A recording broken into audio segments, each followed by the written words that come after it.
नाज़िन सॼे मुल्क जी मेहराबपुर में भी करबला के शहीद शहजादे कासिम जी दस्तार मुबारक खुंबे जो मातम जुलूस बरामद किया वियो। उन हवाले से ॾिसूं था आकाश कुमार की हीअ रिपोर्ट। सॼे मुल्क जी मेहरापुर में भी शहीद करबला शहजादा कासिम अलैहिस्सलाम जिन जे दस्तार मुबारक खुंबे जो मातमी जुलूस निहायत अक़ीदत और एहतराम से बर्पा कया विया। हस्बे रिवायत शहजादे कासिम जी दस्तार सैयद वाहिद अली शाह जिन जी हवेली बरामद थो। दस्तार जो मातमी जुलूस शहर के मुख्तलिफ पिड़न तां थींदो। मरकजी इमाम बारगाह अंजुमन नौजवान शिया पहुतो जितां हज़ारे मोमिनन ते मुश्तमिल खुंबे जो मातमी जुलूस बरामद थो जेको मरकजी हुसैनी चौक ते पहुतो। उन मौके ते आवाज़ टीवी न्यूज़ से विचारींदे चयो त अज हुसैन जी फतेह आहे। अज मुझे मौला जे आशूर जो हुसैन जी फतेह जो ऐलान आहे दीन जी फतेह जो ऐलान आहे। हुसैन दीन आहे, दीन हुसैन आहे।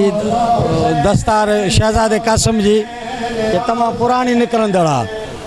सईदन जी हवेली में निकरंदी जी अज निकरंदी थी अचे।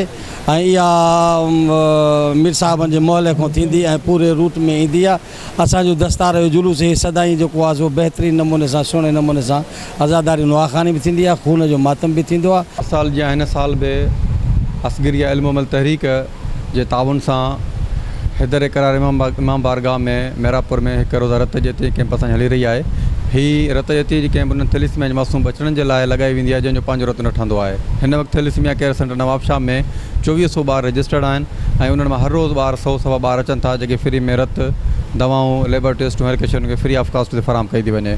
मां मीडिया के थ्रू तव्हां सभी दोस्तों के अपील तो कयां तो महरम पाक में जिथे भी इन मासूम बचड़न के लिए रत जते जो कैंपू लगन मेहरबानी करे खुदारा उते अची करे वध खां वध रत जो अति ॾियो।